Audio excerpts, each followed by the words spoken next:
Ese muribuka neza ubwo 2019 covid yazaga abantu benshi bakica amazi bakumva yuko ari nk'imikino nyamara yicaga abantu benshi.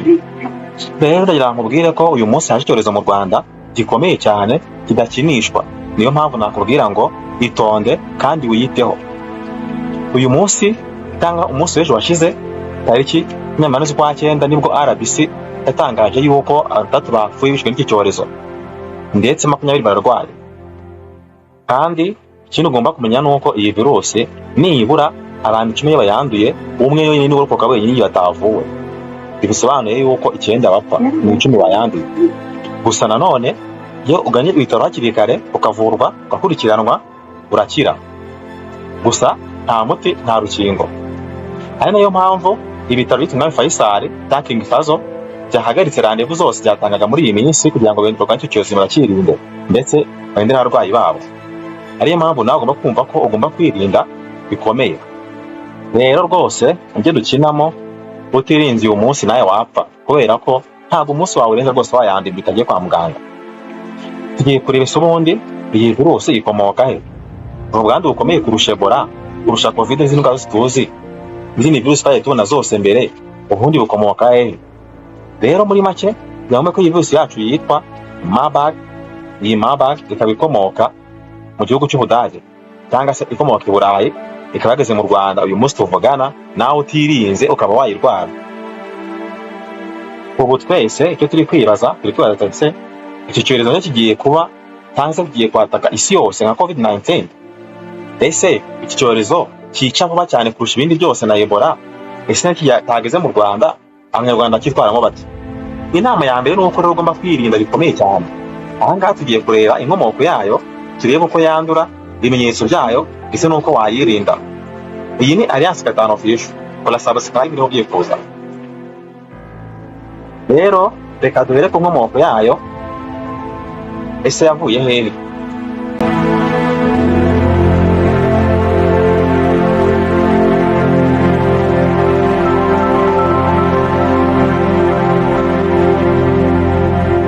Tugiye kureba ese iyi virusi yatangiye ryari, ese ubundi yaje ryari.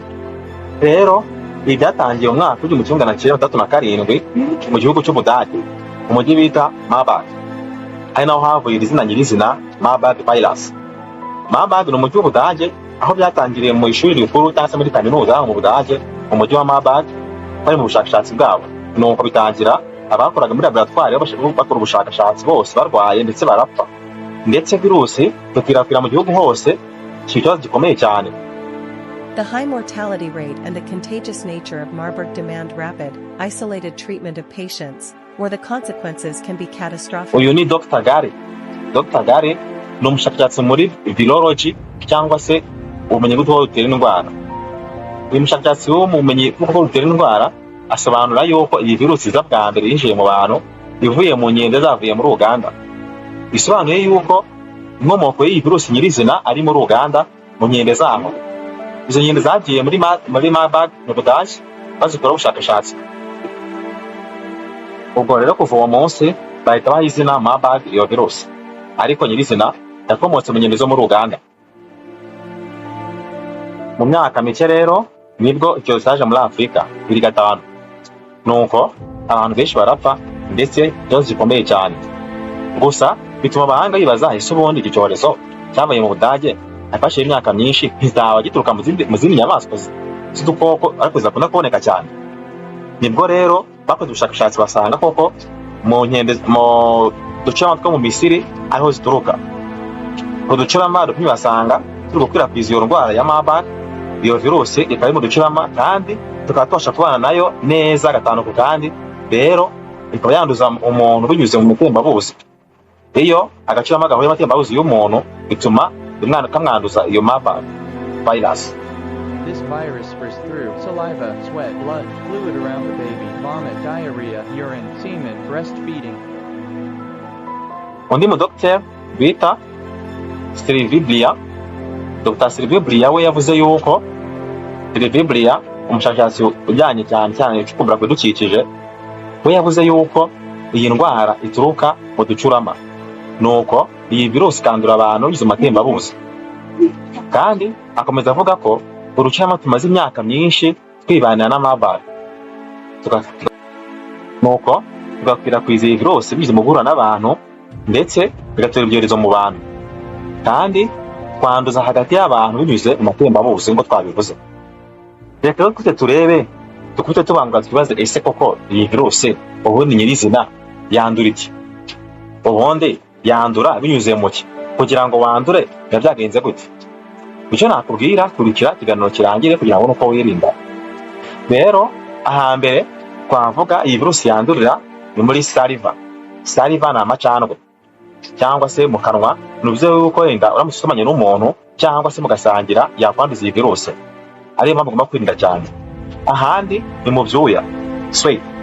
Ibyuya mu gihe umuntu mwegeranye wenda akagukoraho cyangwa se ibyuya bigahura n'ibyawe, icyo gihe wakwandura. Saha gusa ndetse muri blood, mu maraso. Amaraso nayo igihe amaraso yanyu yahuye wakwandura. Ahandi ni fluid around the baby, igihe umwana cyangwa se n'umubyeyi, bisobanuye ko umubyeyi yakwanduza umwana igihe umubyeyi atwite. Bisobanuye neza ko umubyeyi aramutse atwite yakwanduza umwana uri mu nda. Ikindi wenda n'ubwangaha bigoye bavuga ni mu birutsi cyangwa se mu muntu wahiswe, icyo gihe nabwo yakwanduza umuntu yize aho ngaho. Ahandi ni mu nkari, urine. Mu nkari naho yakwanduza umuntu binyuze mu nkari, bisobanuye ko inkari iramutse zigiranye contact n'umuntu wanduye ubundi nabwo wakwandura. Ahandi ni muri semen.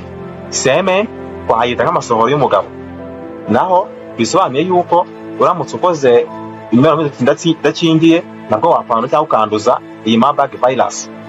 Ahandi rero twasoreza ni kuri breastfeeding, iki gihe bicyagihe umubyeyi ari konsa umwana. Bisobanuye ko uramutse uri umubyeyi cyangwa se uri umumama ukabona wanduye iyi ndwara, igihe utwite ihutire kwa muganga kubera ko uri mu nda wamwanduza. Si ibyo gusa kandi iyo umugabo wawe yanduye mwere kubonana kubera ko nabyo byakwanduza. Ikindi cya kabiri ni igihe uramutse uri konsa ukibona iyi ndwara cyangwa ibimenyetso ugiye kubona hasi, nabwo irinde were gukomeza konsa umwana ko wamwanduza. Rero muri make icyo cyorezo si nka covid, kubera cyo ahantu hose contact yose mwagirana ahita kwanduza. Ndetse ahangaha bisaba kwirinda cyane no gufata ingamba zikomeye, isuku ikaba nyambere. Reka rero turebe ese nyirizina ubundi ibimenyetso wabibonaho ugatekanyira kwa muganga ni ibihe. Ese ni iki wabona cyahindutse ku mubiri wawe ntuzuyaze ukihutira kwa muganga, kubera ko ukimishije gato rwose si ugutindamo ndetse no gukabya wahita upfa, kubera ko mwese muzi Ebola ukuntu yica umuntu. None yibaze ikibazo cyuta Ebola cyamwica gute? Rwose bavandimwe, inama nabagira ni mubeseriye, twese tweseriye kugira ngo tujye ko twahishye icyorezo. Rero reka turebe ibimenyetso wakwibonaho. Mwibutsa ko iyi virusi nta mbabazi nambigira, kuko ishwanyaguza umubiri mu masegonda, kubera ko umunsi umwe uhagije ndio yamaze kukwica. Icyo twakubwira ni uko ikintu cya mbere kiranga ikimenyetso ni ubushyuhe buza mu mubiri wose kandi bukabije cyane buteye ubwoba. Rero mu gihe ubonye ufite umuriro ukabije, ubushyuhe bukabije mu mubiri rwose, wizuyaza jya kwa muganga bihuse. Ikindi cya kabiri, loss of appetite, kubura apeti cyangwa se kurya ukumva urya bitaryoshye. Ikindi, gucika intege k'umubiri cyangwa se ukababara umutwe cyane bikabije. Ahangaha kubabara umutwe cyane bikabije, umuriro ukabije, kubura apeti bikabije, kuribwa mu ngingo ndetse no mu mitsi, ndetse ugatukura amaso, yewe no mu muhogo akakurya, ukaribwa cyane mu gifu ukumva hari kurya cyane, ugahitwa, ukaruka, ariko noneho biba bikabije cyane, biteye ubwoba cyane, byarenze cyane igihe utangiye kubona uri kuva amaraso mu mazuru.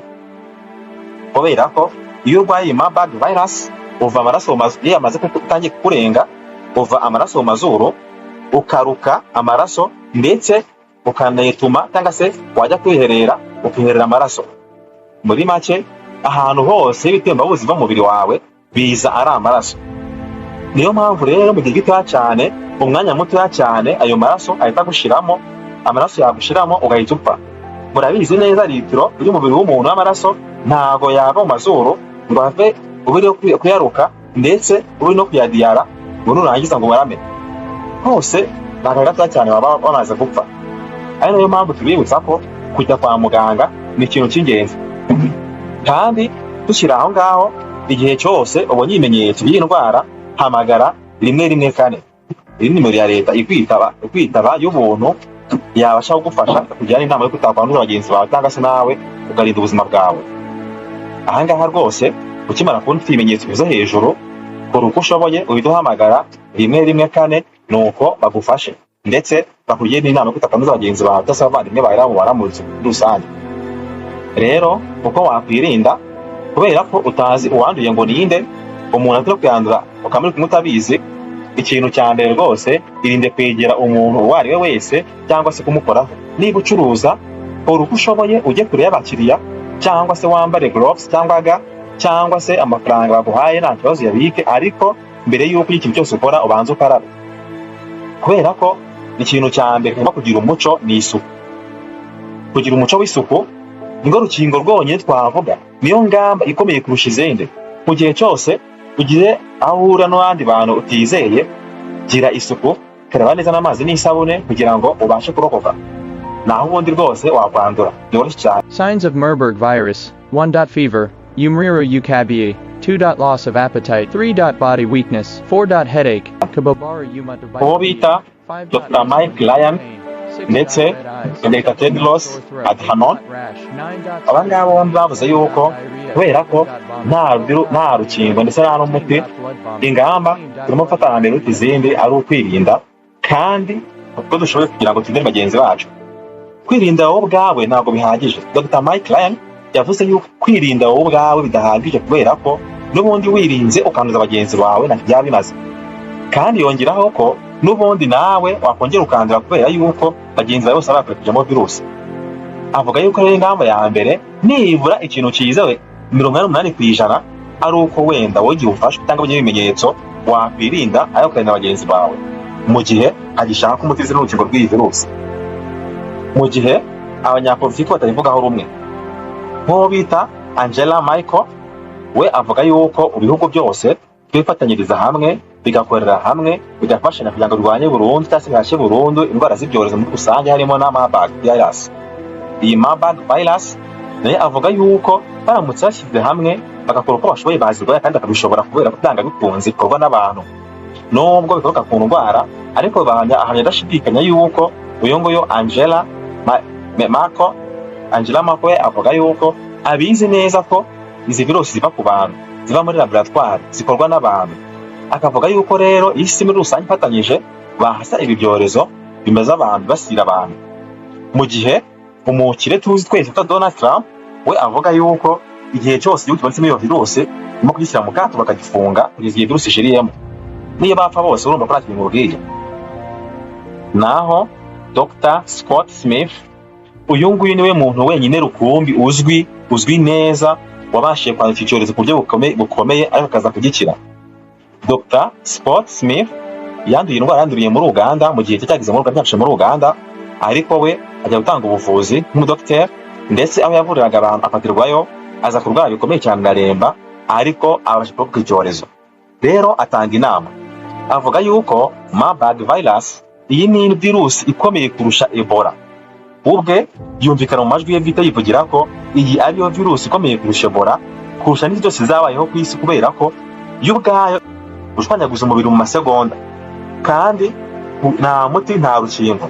Kandi avuga yuko igikomeye kuri yo ihindagura imiterere y'umubiri, mbese uko y'umubiri igahinduka, kandi nayo ubwayo impamvu tuyigora igenda ihindagurika buri kanya, ndetse ihindagurika ku buryo umubiri n'abasirikare b'umubiri batashobora gukontorora. Rero atanga inama yuko kugira isuku mu gihe urukingo rutaraboneka n'umuti ari by'ingenzi bya mbere, ukirinda umuntu uwo ari we wese utitaye kuri kumubona.